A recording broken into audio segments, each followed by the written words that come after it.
Hello, listeners. This is Mike, your host. If you are enjoying these archive episodes, please consider supporting the podcast by going to the homepage, spacerockethistory.com, and clicking on the orange donate button or the Patreon link. Hopefully, with your support, I can continue to release these archive episodes. Thanks.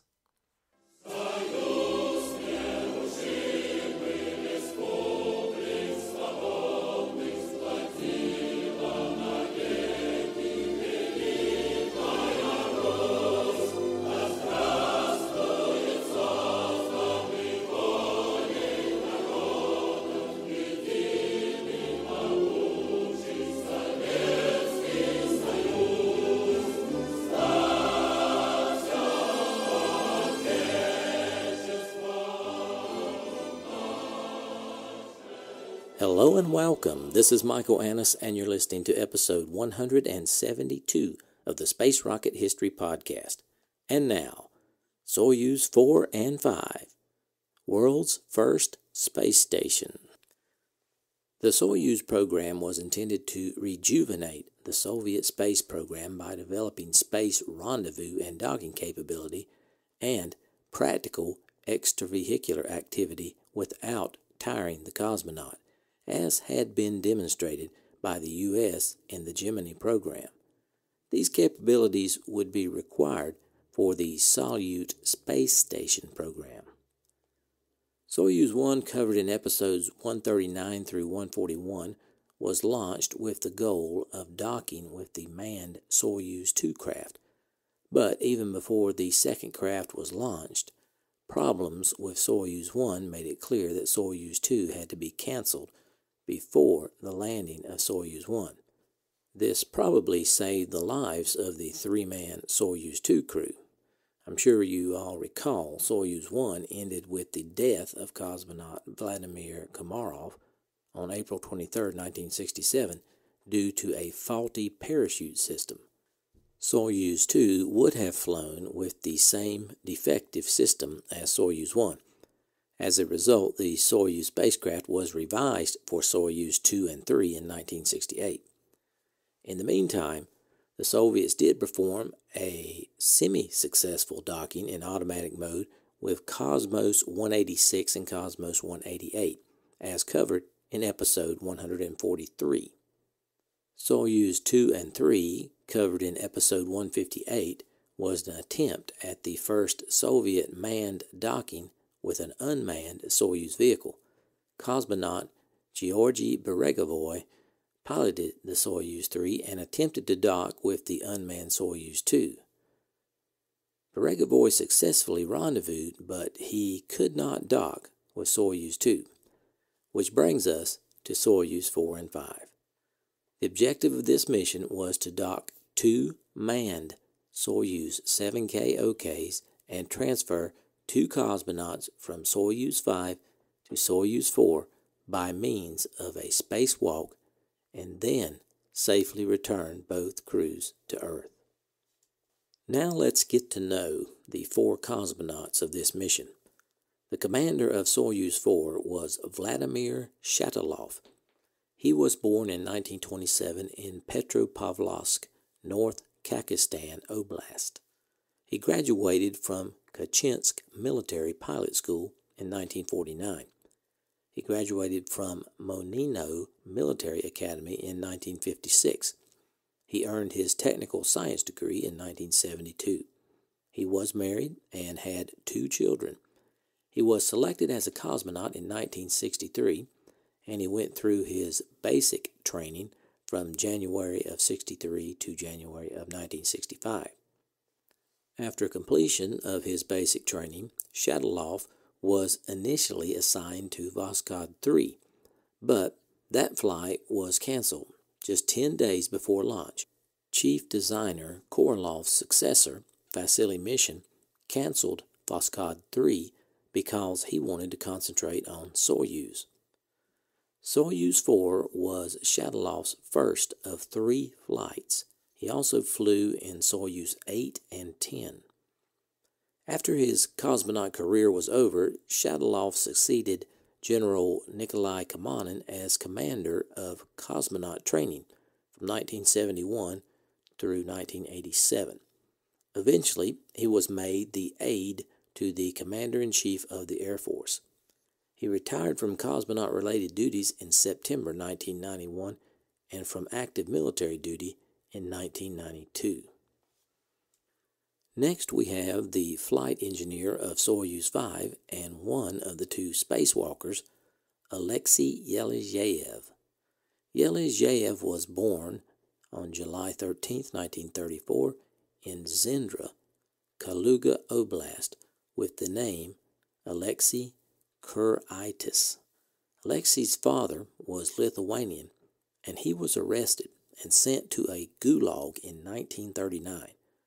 So, in 1950, Alexei took the maiden name of his mother, Yelizhev. Therefore, some regard him as also being a Lithuanian cosmonaut. Yelizhev graduated Bauman Higher Technical School in 1957 and earned his postgraduate degree from the Moscow Institute of Physics and Technology in 1962. He eventually earned a doctorate of technical science degree in 1973. Yelizhev initially worked as an engineer in Sergei Korolov's OKB-1 Design Bureau before being selected for cosmonaut training in May of 1968. Soyuz 5 was his first of 4 flights. He also flew in Soyuz 4, 8, and 10. In 1985, he retired from the space program and began an administrative position at the Bauman School for several years before retiring fully. Next, we have the flight research engineer for Soyuz 5, Yevgeny Krunov. Krunov was born in Purdy on September 10, 1933, to Vasily Yegorevich and Agrafena Nikolaevna. Early on, he was tagged with the nickname Xenia. He had 5 brothers and 2 sisters. Krunov's family were farmers. Krunov began school in 1941. He was initially interested in pursuing farm studies, but he developed an interest in aviation as he watched the planes during World War II. Once he graduated from primary school, he enrolled at the Kashira Agricultural Secondary School on scholarship and graduated from there in 1952. His teachers always spoke highly of him and considered him a hard-working student. In 1952, Krunov was drafted into the Soviet Army, where he would follow his interest in becoming a pilot and apply for pilot school. Krunov was accepted and continued school in the military at Pavlograd in the Ukraine. Krunov later transferred to the Serov Higher Air Force School in Rostov Oblast, southwestern Russia. Upon graduation, he received the rank of lieutenant. In 1958, Krunov received another promotion to senior lieutenant. Krunov and his wife, Svetlana, had a son on July 13, 1959. Also in 1959, Krunov was interviewed about becoming a cosmonaut, although he was not expressly told that's what he was being interviewed for. Krunov was officially chosen in 1960 as one of the original cosmonauts. His career appeared to have been leading inexorably toward a spacewalk. He was initially assigned to the Voskhod 2 training group, where he supported both Pavel Belyaev and Alexei Leonov. He even wore his spacesuit with them on the morning of the launch of Voskhod 2 in March of 1965. By the end of 1966, Krunov was considered by far the best qualified candidate for the Soyuz to Soyuz spacewalk. He narrowly missed the chance to perform it in April of 1967 when Vladimir Komarov's mission went tragically wrong. But he still remained the leading contender and continued training in the expectation of eventually flying. Certainly his love of physical exercise proved exceptionally useful. During training runs in the Tu-104 and in the vacuum chamber, it was found that exertion levels in his spacesuit were in the order of 600 to 900 calories per hour. Soyuz 5 was Krunov's first flight, and the return to Earth in Soyuz 4 was his last flight. After leaving the space program in 1980, he worked at the 30th Central Scientific Research Institute, Ministry of Defense, Russia, and later he was appointed to the Chief State Committee for Foreign Economic Relations until his retirement in 1989. He died of a heart attack on May 20th, 2000. Our last cosmonaut was the commander of Soyuz 5, Boris Volyanov. Volyanov was born in Irkutsk, Siberia, on December 18, 1934. His mother, Yevgenia Volyanova, was a pediatrician and received a title of Honored Doctor of Russia. During World War II, she worked as a surgeon. His family relocated from Siberia, and he finished secondary school in Prokopyevsk, Kemerovo Oblast in 1952. The next year, he completed basic pilot training in Pavlodar, Kazakhstan, and in 1955 from an aviation school in Novosibirsk. From September 1961 to January 1968, he studied at the engineering facility of the Zhukovsky Air Force Engineering Academy and graduated with a diploma of a pilot engineer cosmonaut. In 1964, Volyanov was assigned as one of two possible commanders training for the Voskhod 1 flight, but he and his fellow crew member Georgy Kedys and Boris Yegorov were bumped off the flight 3 days before the scheduled launch date, despite being the prime crew. Sergei Korolev was reportedly furious about this decision, but he was told by Nikita Khrushchev, "Don't rock the boat, it's not worth it." Having lost his chance to fly on the first Voskhod mission, Volyanov spent a year training for Voskhod 3. He first trained with Georgy Kedys, but Kedys was dropped from active status when the KGB discovered his father had been executed in one of Stalin's purges.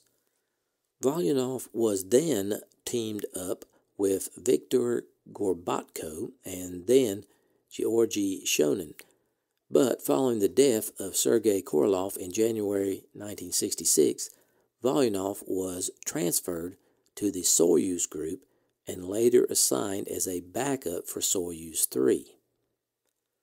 Soyuz 5 was his first of two flights. His second flight came in 1976 when he flew Soyuz 21 to the Salyut 5 space station. Later in 1980, Volyanov earned a Ph.D. from Zhukovsky Air Force Engineering Academy. After resigning from the space program in 1982, he spent 8 years as a senior administrator at the Gagarin Cosmonaut Training Center. After 30 years of service at Star City, in 1990 he retired due to the age limit, with the rank of colonel. His wife, Tamara, holds a Ph.D. in metallurgy and is a member of the New York Academy of Science. They had 2 children, a son, Andrei, born in 1958, and a daughter, Tatiana, born in 1965. Now that we have met the crew, I'd like to present some mission background information. A key issue for the Soyuz 4 and 5 mission was the question of whether to give cosmonauts active control of their spaceships. This had been hotly disputed since the early days of the Soviet space program. Cosmonaut trainer General Kamanin frequently locked horns with chief designer Sergei Korolev over this issue. And in Kamanin's memoirs, it was revealed that he was a bitter military man who blamed his country's loss of the moon race on Soviet engineers' unwillingness to yield control of a spacecraft to its crew. In fact, Shatilov, the commander of Soyuz 4, and the Soyuz 5 crew of Volyanov, Yelizhev, and Krunov had barely finished their final exams when, on Christmas Eve, they received the grim news that Apollo 8 had entered orbit around the moon. Working until late that night, for Shatilov, the pot boiled over when the Cosmonauts commander, General Kamanin, told them that a recommendation had been received from the Soviet senior leadership for Soyuz 5 to dock automatically and not manually. The 4 cosmonauts objected, arguing that they had the piloting skills necessary and ought to be permitted to execute a manual docking. Shatilov expressed it best when he said, quote, "Here we are debating this for the 10th time while the Americans are orbiting the moon," unquote. But, to be fair, automation was a key Soviet operating principle. Under the cover names of Cosmos 186 and 188, a pair of unmanned Soyuz spacecraft performed a rendezvous and docking exercise in October 1967. Although they did not achieve a hard link-up, there remained a 3.3-inch gap between them. The mission showed that the Soviets had grasped automated rendezvous and docking. Unfortunately, these flights did not end well. Cosmos 186 suffered a failure of its solar-stellar sensor, which altered its descent trajectory into a purely ballistic fall from orbit. It landed hard, but in one piece on Soviet soil. Cosmos 188, on the other hand, re-entered the atmosphere at too steep an angle, so steep, in fact, that its self-destruct package triggered, spraying debris close to the Soviet-Mongolian border. A fully successful automatic docking occurred in April of 1968 when 2 more Soyuz, this time under the cover names of Cosmos 212 and 213, rendezvoused automatically and successfully hard docked. In the eyes of many cosmonauts and engineers, this cleared the way for a rendezvous docking and spacewalk flight later in 1968 involving Gregory Beregovoy aboard the active Soyuz 2 and Volyanov, Yelizhev, and Krunov aboard the passive Soyuz 3. But it was not to be. Trials of the spacecraft's backup parachute were not deemed good enough to assign human pilots, and the parachute was considered likely to rip during deployment with a crew of 3 and a total weight of 2,800 pounds.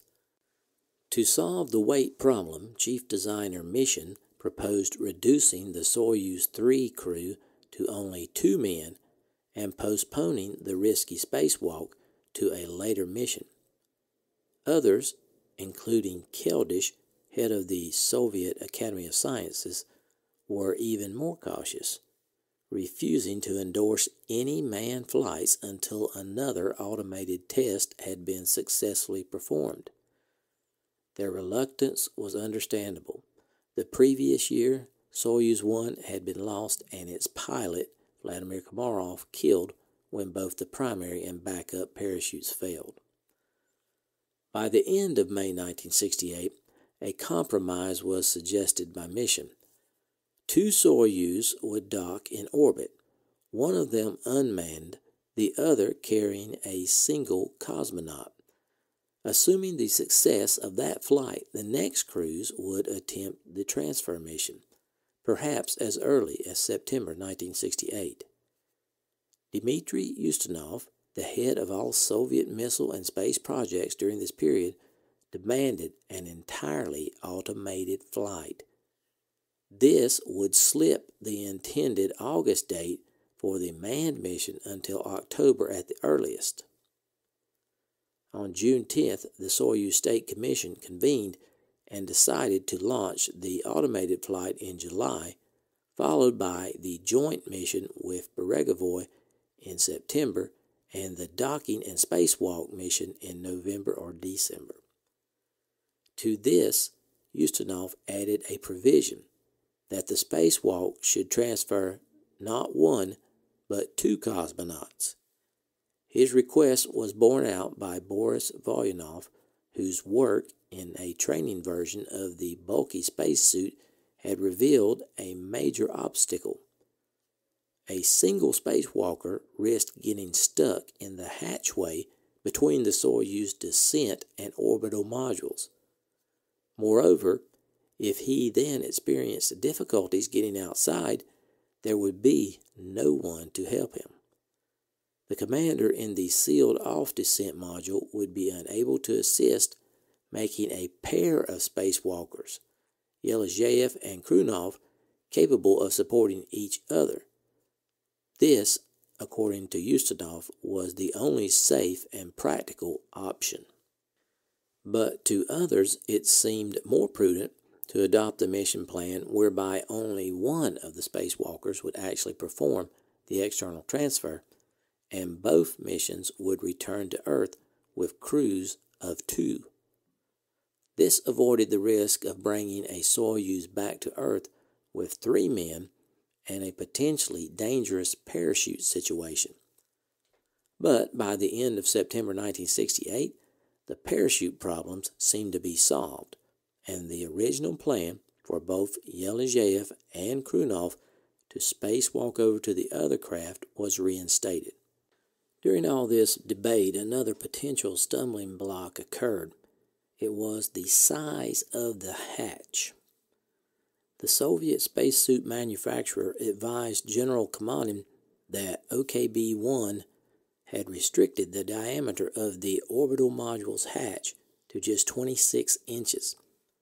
A fully suited cosmonaut with his bulky life support gear needed the opening to be at least 27.5 inches wide. Simulations on the ground and in conditions of temporary weightlessness aboard a modified Tu-104 aircraft underlined the problem.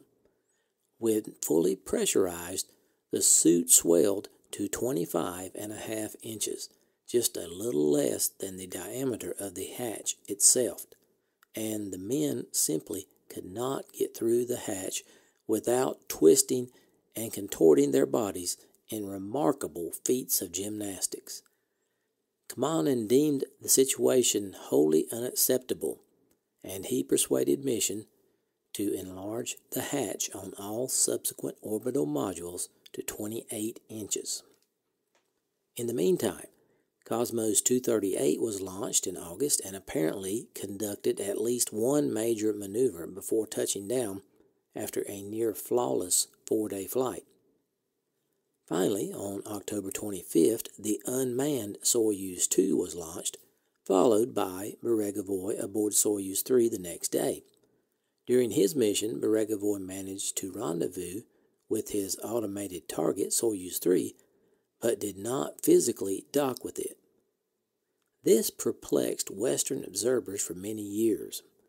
The Soviets explained that on their first manned flight after the Soyuz 1 disaster, they did not want to subject Beregevoy to any undue risk. But we now know that that was just a cover story. The failure to dock was either due to incorrect configuration of the running lights on Soyuz 2 or cosmonaut error. At the time, there was also suspicion that the Igla rendezvous device might have been to blame, but that was vigorously denied by its designer, and cosmonaut Feoktistov agreed that it was simply a case of pilot error.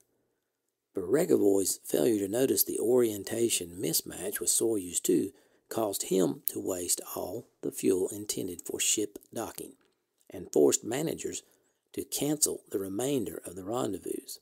Clearly, lessons needed to be learned before the docking of Soyuz 4 and 5. Now, during the docking procedure, Shackleoff would have to rely heavily upon the Igla. Recall from previous episodes that the Igla was used to control the relative motion and attitude of two space vehicles. The passive vehicle, which carried a radio beacon for the use as a homing aid by its active counterpart. First, the passive vehicle, Soyuz 5 in this case, would transmit a continuous wave beam signal, which the active craft, Soyuz 4, would use to orient itself to acquire its target, just like Cosmos 186 and 187 did. Next, Soyuz 4 would start to transmit an interrogation signal to Soyuz 5 through its narrow beam antenna. And finally, Soyuz 5 would switch off its continuous wave beacon and retransmit the integration signals through its own narrow beam antenna to establish a secure lock between the two spacecrafts. Now, another decision had to be made. In what order should the Soyuz be launched? The cosmonauts wanted to fly the passive spacecraft, Soyuz 5, before the active spacecraft, Soyuz 4. This would provide Yelizhev and Krunov an additional time to adapt to the weightless environment before the spacewalk. Additionally, this would allow Beregevoy to follow, not precede, his target. And if the second launch was canceled, the joint nature of the mission could be disguised from the outside world by saying that a three-man flight with a spacewalk was a logical step. But in the end, Nikolai Kamanin overruled his cosmonauts on the grounds that it would be too complicated to change the launch plans at such short notice. All the decisions were not made yet, unfortunately. Now we return to where we began. The debate still continued on whether to perform an automatic or manual docking. Ustinov and Space Minister Afanasyev continued to press Chief Designer Mission for an automated flight profile. Both were aware of how flawlessly this had been executed by Cosmos 186, 188, and Cosmos 212 and 213. And they remained very mindful of Beregevoy's difficulties on Soyuz 3. The matter was mostly decided the day before launch by Mission, who, though he normally favored automated systems, ruled in favor of the cosmonauts. Nevertheless, on the evening before launch, Nikolai Kamanin took Shackleoff aside and told him that if he encountered any difficulties, then he should revert immediately to the automatic systems. At last, after all the debate and arguments, the final plan was decided. What was that final plan? Well, here it is. Shackleoff would ride alone into orbit on Soyuz 4 first. Soyuz 5 would be launched the next day with Voronov commanding and Yelizhev and Krunov assigned to perform the spacewalk. Soyuz 4 and 5 would rendezvous and dock. Then Yelizhev and Krunov would spacewalk from Soyuz 5 to Soyuz 4 and remain there. Next, Soyuz 4 would return to Earth with the three cosmonauts, and then Voronov in Soyuz 5 would return to Earth as well.